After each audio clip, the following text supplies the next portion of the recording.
Over 103,000 MGAs were produced by the British Motor Corporation between 1959 and 1962. All but just over 5,000 stayed in England, with the other cars shipped across the globe. So many of these vehicles were sold abroad that to this day the MGA is still the most exported UK-built car. The MGA is considered by many to be the pinnacle of styling from BMC, with its classic shape and combination of class and speed oozing from its inspired design. On the road, the MGA feels like a rocket. This feeling is in most part a result of the responsive handling, direct steering and driving position, which is very low to the ground. Of course, like many sports cars of the era, the driver is not cocooned in a heavy padded seat, surrounded by gadgets, spongy suspension and power steering. These vehicles are more like being in the cockpit of a war-era fighter plane. Simple driver comforts, necessary instrumentation, direct controls and a tight squeeze. And when we say tight squeeze, we mean it. If you are over 6 feet tall or you have shoulders wider than your average English aristocrat, you won't have much fun driving or extracting yourself from this roadster.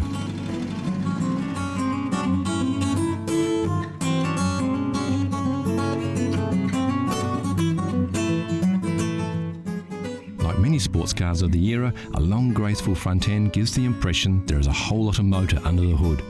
The driving position is set back, literally behind the motor, with the trunk or boot rolling back down to the rear. Sometimes looks can be deceiving though, and many enthusiasts consider the MGA to be severely underpowered, taking the sport out of the sports car. The engine in the original model was a 1500cc pushrod power plant, which produced about 68 horsepower. The same engine used in the Austins, Morrises and Wolseleys of the era. This actual car is one of the few 1600cc models manufactured, which boasts 93 horsepower, much more respectable for a roadster. Apart from the very rare twin cam power plant, there were only ever just over 2,000 built. This is as grunty as an MGA gets.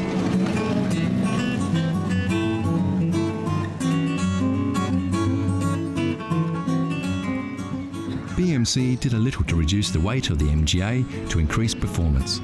The hood and trunk lids are aluminium to lighten the load, but the car is still very heavy. Surprisingly, the floor of these classics are made of timber. We're not sure a wooden floor fits in with the modern manufacturing processes of the 1960s. What we are sure of though is the MGA owners and lovers don't care.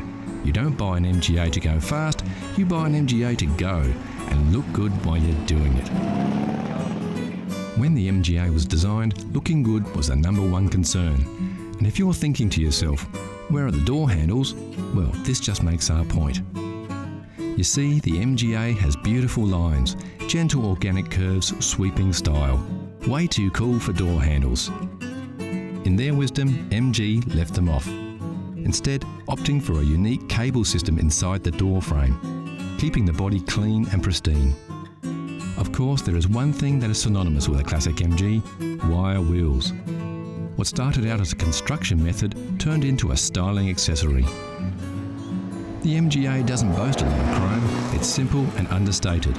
The curves do the talking, and the wheels ground the whole package as one of class, style and power.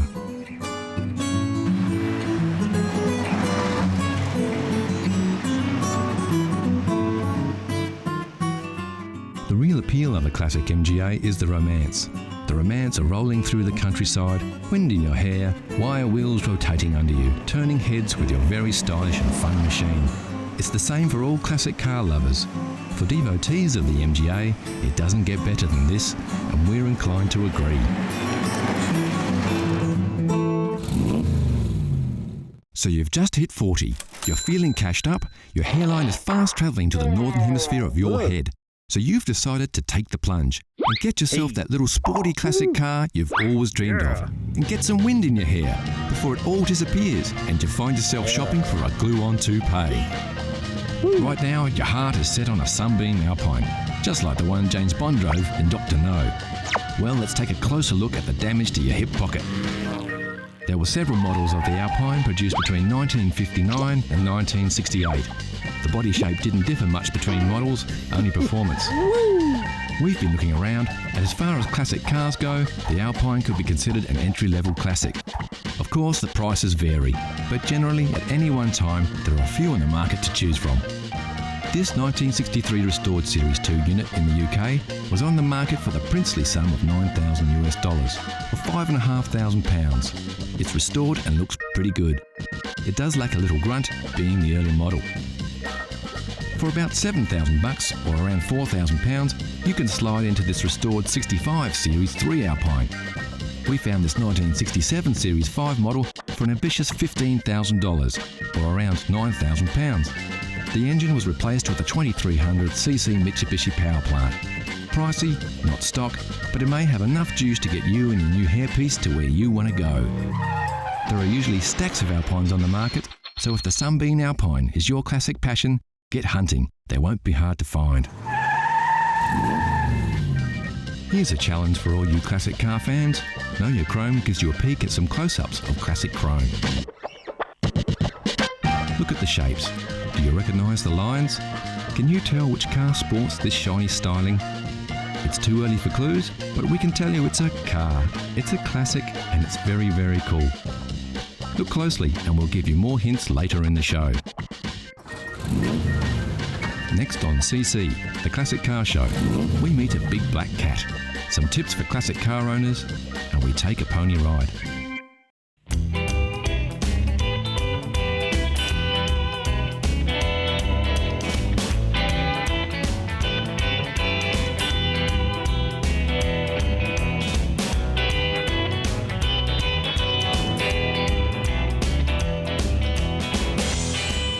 This is a 1959 Chrysler Royal four-door sedan.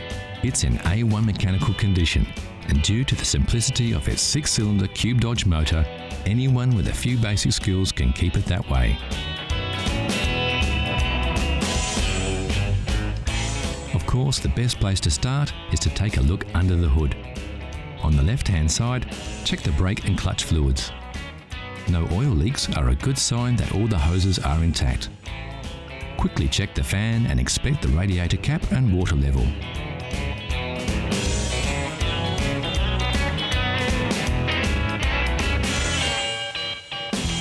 Now take a look from the other side. Check the oil level with the dipstick, then the spark plugs and cables. Inspect the battery terminals to see if they're tight and free from any corrosion. Ensure the top radiator hose is nice and tight and that the fan belt is taut and has no cracks in it. The leads and wires to the distributor cap and starter motor should also be tight. The distributor cap should be clean and high tension leads all in place. Okay, the engine looks good to go, so always fire her up just to make sure she sounds as good as she looks.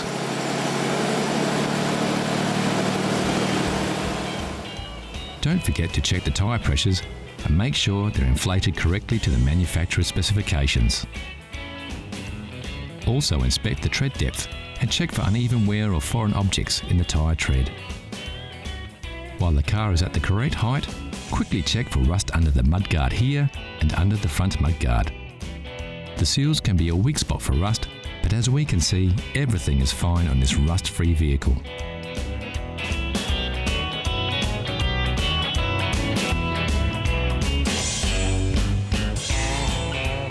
So that's about it.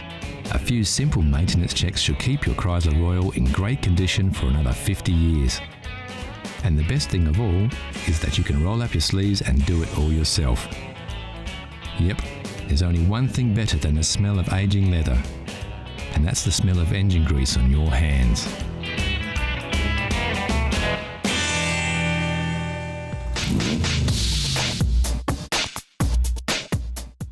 Out of all the cars rolling off factory floors, only a select few will avoid the scrap heap and attain that most coveted of reputations, securing its future as a classic. This is a Mazda MX-5. It has all the features that we think will give it a fighting chance to one day be a collector's car.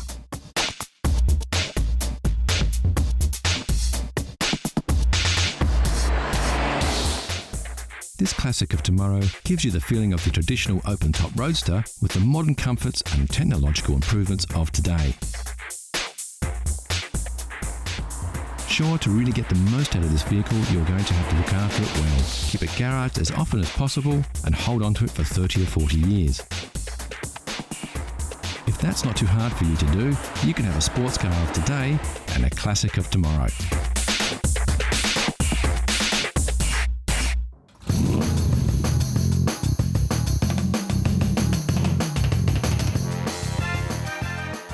Jaguar has produced a series of elegantly styled and remarkably quick sports cars since the end of World War II, and incredibly, it's a lineage that still continues to this day.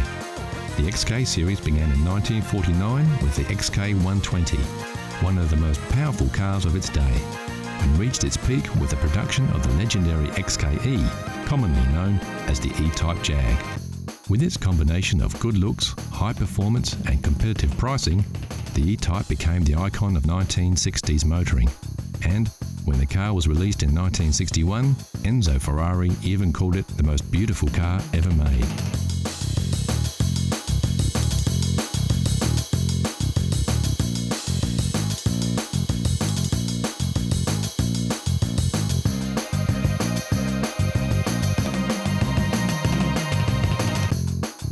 Take a closer look at the E-Type and you'll discover it's the heart and soul of another beast that makes this big car purr, and that's the XK150.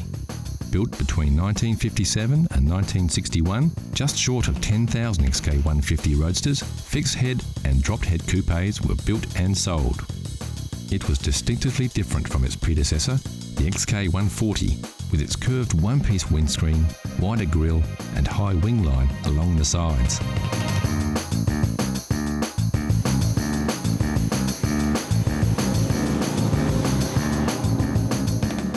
Although in production for just 4 years, the 150 legacy lived on under the hood in thousands of E-Types that followed during the next decade. In fact, the Series 1 E-Type was powered by the very same 3.8 litre straight-six XK6 engine that drove the beefed-up XK150S. And boy, what an engine! It pumped out 265 brake horsepower, easily topped 135 miles per hour and could sprint from 0 to 60 in just 7 seconds.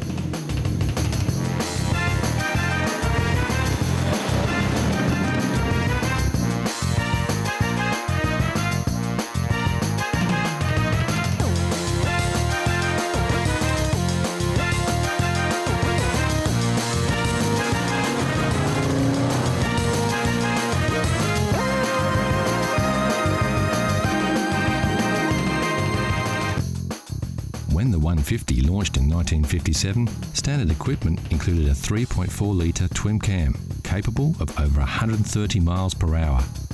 But in February of '59, Jaguar added a chrome S insignia, along with triple SU carburetors, a dual exhaust system, beefed up suspension and larger disc brakes. And the 150 didn't just pack a punch under the hood, it came with a beautiful interior that featured stylish leather throughout. Roll-up windows and door handles were also new features, which until then were not considered essential equipment on sports cars of the day. And the result was a combination of excellent performance and handling with a level of comfort and luxury rarely seen in sports cars of the period. The long flowing lines of the hood hinted at what was to come a decade later with the sleek new styling of the E-Type. But its front end, unlike its successor, maintained a traditional look with classic round headlights, the vertical chrome grille, and of course the famous Jaguar badge. The tail end of this Jaguar is arguably even more beautiful than that of an E-Type with its exceptional chrome detailing. And then there's those familiar twin chrome exhausts that remind us of the raw power hidden beneath this graceful exterior and of the XK heritage.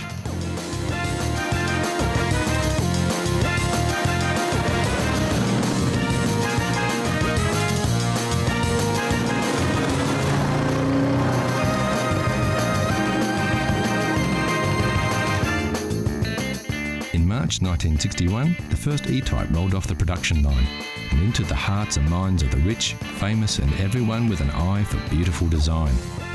And its predecessors, including the 150, were quickly forgotten.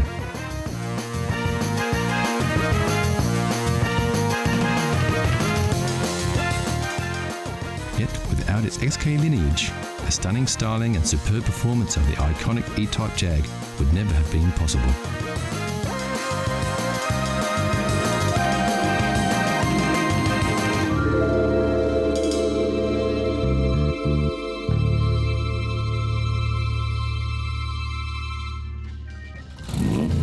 So how well did you go with your first peek? How well do you know your chrome? Here's a quick update. Did you guess it right away, or are you still pondering? Take a look at these shots. We're showing you a little more of the car here, so you should be able to pick it.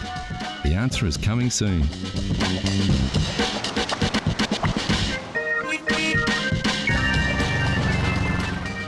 Also coming up, not one but two mules bust out of the stables and go for a run on the open road. So how well did you know your chrome? If you said it was an MGT, you would be right. The MGT was a launchpad for MG, establishing the British mark as a manufacturer of quality, stylish sports cars, with the MGA, like the model we saw earlier, following in its footsteps.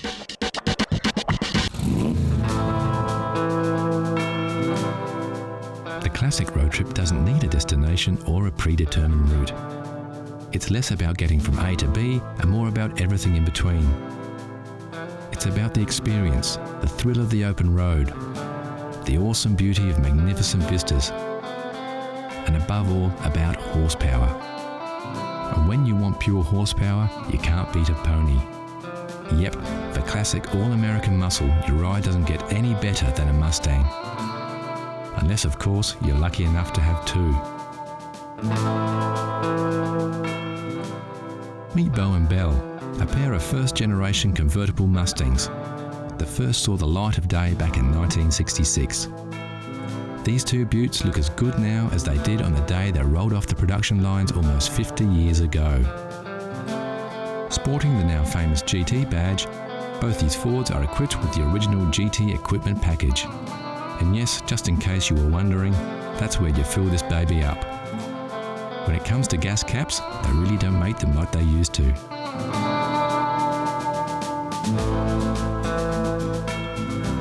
Both these Mustangs feature fully automatic electric soft tops, an original feature built into the car way back in '66. So now that the sun's up, let's get those tops down and let Belle and Bo loose on the open road.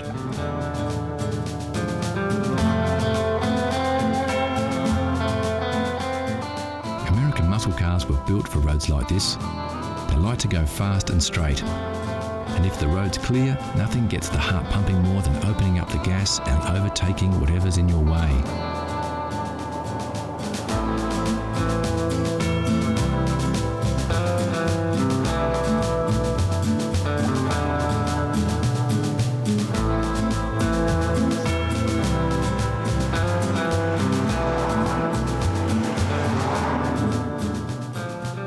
First-generation Mustangs were produced between '64 and '66 and broke all kinds of records when they came out. Over 1.5 million pony cars hit the road in just 2 years, and with so many vehicles out there, tracking down parts is a breeze. It looks like this road trip has taken a quick detour off the beaten track, but as we can see with their short wheelbase and wide track, Belle and Bo look just as good on the dirt as they do on the hard stuff.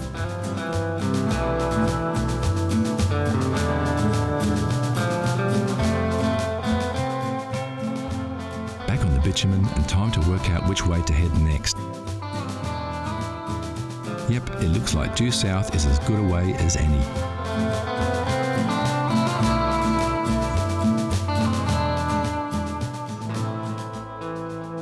These cars came fitted with many luxury features that are still considered optional extras on many modern cars. Power steering, disc brakes, and even air conditioning were all standard features on Mustangs of the period. Despite their age, driving these Mustangs isn't very different from driving a modern car. Sure, they won't hug the road and don't have the same kind of turning circle, but in terms of ease, they're just the same. The big difference being that today's cars don't have as much style and charisma. So let's pull over and take a closer look at these two beauties. Both cars have their original pony interiors with those embossed stallions that remind us of their majestic equestrian heritage. Bose seats are a classic two-tone, while Bell's upholstery is simple and clean. Both interiors are magnificent and their pristine condition belies their real age. Under the hood, these beauts look every bit as good as they do on the outside.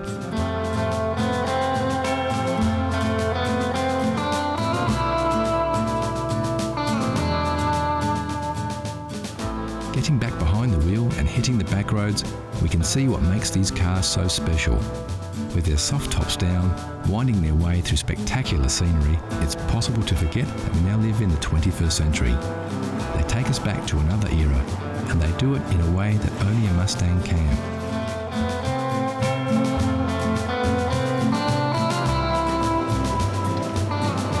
So that's it for this road trip on another road to nowhere. And what better way to bid farewell to Beau and Belle than to watch these two ponies ride off into the distance to who knows where.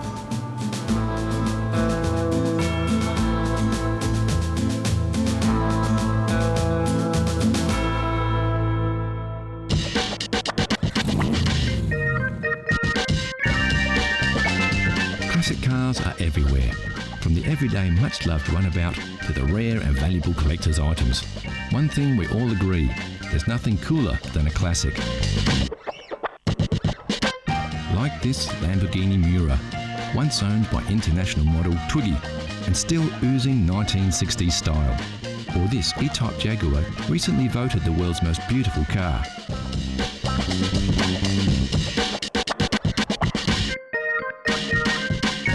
Of course, like you saw in the buyer's guide, you don't have to be rich to drive a classic, you just have to love classic cars.